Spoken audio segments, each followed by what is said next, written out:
অভিনেত্রী সাফা কবির, মুমতাহিনা চৌধুরী টয়া, তানজিন তিশা এবং সঙ্গীত শিল্পী সুনিধি নায়কের মাদক কাণ্ড নিয়ে তোলপাড় চলছে।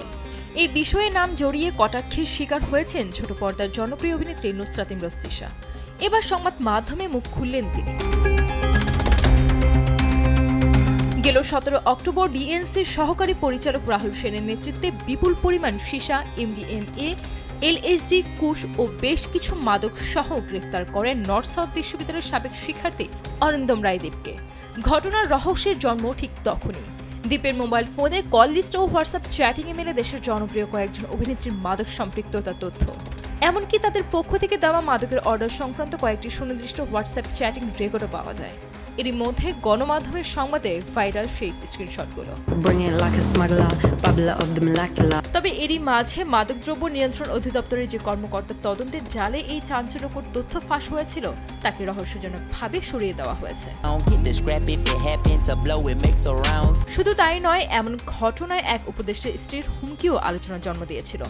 বলছিলাম অন্তর্বর্তী সরকারের সাংস্কৃতিক বিষয়ক উপদেষ্টা ও পরিচালক মোস্তফা সরওয়ার ফারুকীর স্ত্রী নুসরাত ইমরোজ তিশার কথা। সে সময় হুমকি দেওয়া মেসেজের বেশ কিছু ছবি সামাজিক যোগাযোগ মাধ্যমে ভাইরাল হয়, যেখানে তিশা ফোন নম্বর পর্যন্ত দেওয়া ছিল। তখন অনেকেই বলেছে এটি ভুয়া, আবার কেউ বলেছে সত্যি। তবে বছরের প্রথম দিনে নুসরাত ইমরোজ তিশার প্রযোজিত সিনেমা 440 তথা ডেমোক্রেসি প্রাইভেট লিমিটেড নিয়ে সংবাদ সম্মেলনের কথা বলেন তিনি। আর সে সময় তিশা জানান তার ফোন নম্বরটি কেউ পাবলিক করে দিয়েছেন। আমার নাম্বারটা লিক হয়ে গেছে আর কি।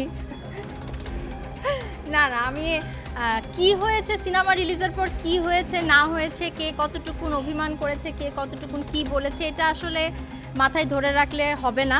এমন ঘটনা মিডিয়ায় আলোচনার জন্ম দিলেও অনেকটা নীরব মাদকদ্রব্য নিয়ন্ত্রণ অধিদপ্তর।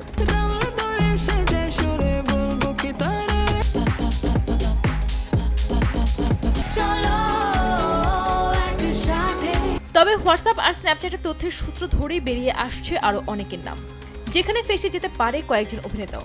মাদকদ্রব্য নিয়ন্ত্রণ অধিদপ্তরের অপারেশন বিভাগের পরিচালক তানভীর মমতাজ জানান, এরই মধ্যে আরও বেশ কয়েকজনের নাম পেয়েছেন তারা, কিন্তু তদন্তের স্বার্থে নাম বলতে অনিচ্ছা প্রকাশ করেন তিনি।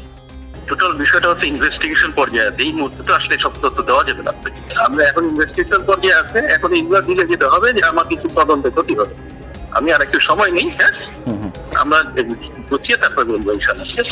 আমরা কি ইনফরমেশন পেয়েছি ওইটা নিয়ে আমরা খতিয়ে দেখছি, এটা আগে পিছিয়ে কিংবা গভীরতা কতটুকু। আরো কিছু ইনফরমেশন আমাদের কাছে আছে, আমরা এটা নিয়ে কাজ করছি। এদিকে মাদকের সঙ্গে জড়িত থাকায় এসব অভিনেত্রীদের বিরুদ্ধে সমালোচনার ঝড় নেটিজেনদের মাঝে। তাদের প্রশ্ন, তদন্ত কবে শেষ হবে আর জড়িতদের আইনের আওতায় কবে আনা হবে। সানজিদ আক্তার, দেশ টিভি।